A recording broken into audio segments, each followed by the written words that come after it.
সাথে আছে লিডার রুবেল মুন্সি।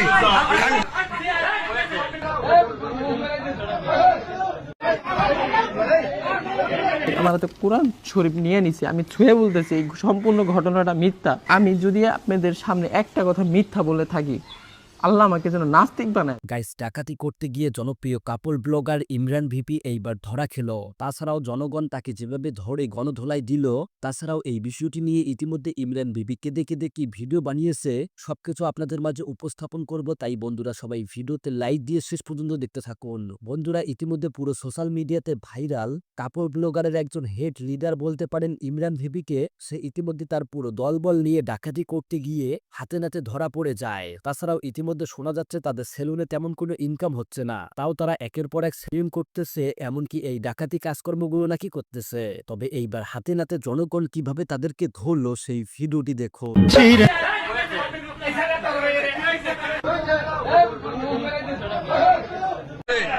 আর এই সাথে আছে এই লিডার চলতেছে, ছিনতাই চাঁদাবাজি সবচেয়ে চলতেছে।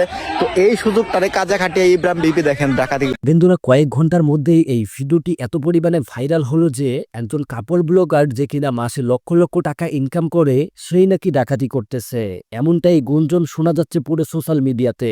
এমনকি বন্ধুরা, এই ভিডিওতে দেখা যায় ইমরান ভিপিকে জনগণ মারতেছিল, তবু কেউ সামনে এসে আটকাচ্ছে না। এমনকি ইতিমধ্যে তো অনেকেই বলতেছে এইসব চুরি করেই ইমরান নাকি বাড়ি গাড়ি এমনকি বিভিন্ন রকম সেবুন দিতেছে, আর তার পাশাপাশি বউ নিয়ে কাপড় ধোয়া করতেছে। এমনকি ইমরানের এই ভিডিওতে দেখা যায় এই ঘটনাটা হয়েছিল মাঝরাতে। তাছাড়াও একজন মুরব্বী চাচা বলতেছে আমাদের বাড়িতে ডাকাতি, এই বলেই ইমরানকে যেভাবে পাচ্ছে সেভাবেই মারতেছে। তবুও ইমরান ভিপি কিছু বলতেছে না। তবে ইতিমধ্যে ইমরান কোরআন শরীফ নিয়ে এই ভিডিওটির ভাবে যেই কথাগুলো বলল সেই কথাগুলো শুনুন। ওদেরকে ধরে নিয়ে গেছিল, আমাকে আটকায় রাখছিল। তো ওই ভিডিওটাতে অনেকে ক্যাপশন দিচ্ছে ডাকাতি করতে গেছি, চুরি করতে গেছি। আমার মানে বিষয়টা আমি একটু ক্লিয়ার করতে, রংপুরে আবু সাইদকে গুলি করা হয়েছিল, তখন প্রত্যেকটা এলাকা এলাকা মিছিল হয়েছিল। আমি কি করছি, আমার কন্টেন্ট ক্রিয়েটর গ্রুপ নিয়ে আমরা প্রায় 50 থেকে 60 জন লোক নিয়ে আমরা একটা মিছিল করেছিলাম। আদনাম এরা কি করছে, আমার বাসার সামনে পোলাবেন পাঠাইছে। আমি বাসায় ঢোকার সময় জুনাই চলে আসছিল এবং আমার সাথে যারা যারা ছিল সবাইকে টাইনা টুইনা তাদের অফিসে নিয়ে যায়, অফিসে নিয়ে বিভিন্নভাবে মারধর করে। দেখতেছেন অনলাইনে অনেক ভাবে অনেকে এটা ছাড়তেছে। দেখেন ভাই, আমার হাতে কোরআন শরীফ নিয়ে নিছি, আমি ছুঁয়ে বলতেছি এই সম্পূর্ণ ঘটনাটা মিথ্যা।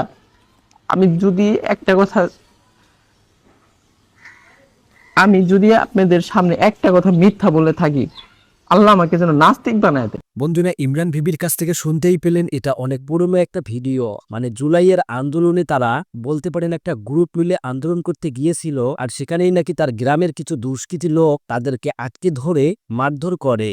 আর বর্তমান সময় যেহেতু বাংলাদেশের পরিস্থিতি খুবই ভয়াবহ, যেখানে ডাকাতি ছিনতাই অনেক কিছু হয়ে যাচ্ছে, যার ফলে ইমরানের এই মাঝরাতের ভিডিওটা সবাই ডাকাতি বলে চালিয়ে যাচ্ছে।